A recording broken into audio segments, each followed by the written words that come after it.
Hi friends, இப்போ நம்ம என்ன செய்ய போகிறோம்னா சிம்லி உருண்டை தான் செய்ய போகிறோம். அதுக்கு வந்து நான் ராகி மாவை உப்பு போட்டு தண்ணியில் நான் புட்டு பதத்துக்கு பிசைஞ்சு எடுத்து வச்சுருக்கேன். இப்போ இதை நம்ம இட்லி சட்டியில் நம்ம அவிச்சு எடுத்துக்கலாம். இப்போ பாருங்கள், இது ஆவியில் வெந்துக்கிட்டு இருக்குது.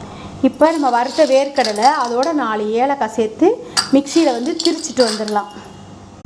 இப்போ பாருங்கள், வேர்க்கடலையும் ஏலக்காவையும் குறப்பாங்க பாருங்கள், இந்த அளவுக்கு திரிச்சுக்கணும், வலுவலுன்னு வேண்டாம். இப்போ பாருங்கள் வெந்துருச்சு. இப்போ இதோட நம்ம அதெல்லாம் மிக்ஸ் பண்ணி உருண்டை பிடிக்கலாம். இப்போ பாருங்கள், இதோட நம்ம திரிச்சு வச்சுருக்கிற வேர்க்கடலை, ஏலக்காய், நாட்டு சர்க்கரை சேர்த்துக்கலாம். சேர்த்து நல்லா பிசைஞ்சிக்கலாம். இதோட கொஞ்சம் நல்லெண்ணெய் நான் சேர்க்க போகிறேன். நெய் சேர்க்கனாலும் சேர்த்துக்கலாம், நான் நல்லெண்ணெய் ஊற்ற போகிறேன். இதோட கொஞ்சம் நல்லெண்ணெய் சேர்த்துக்கலாம். சத்தான ராகி மாவில்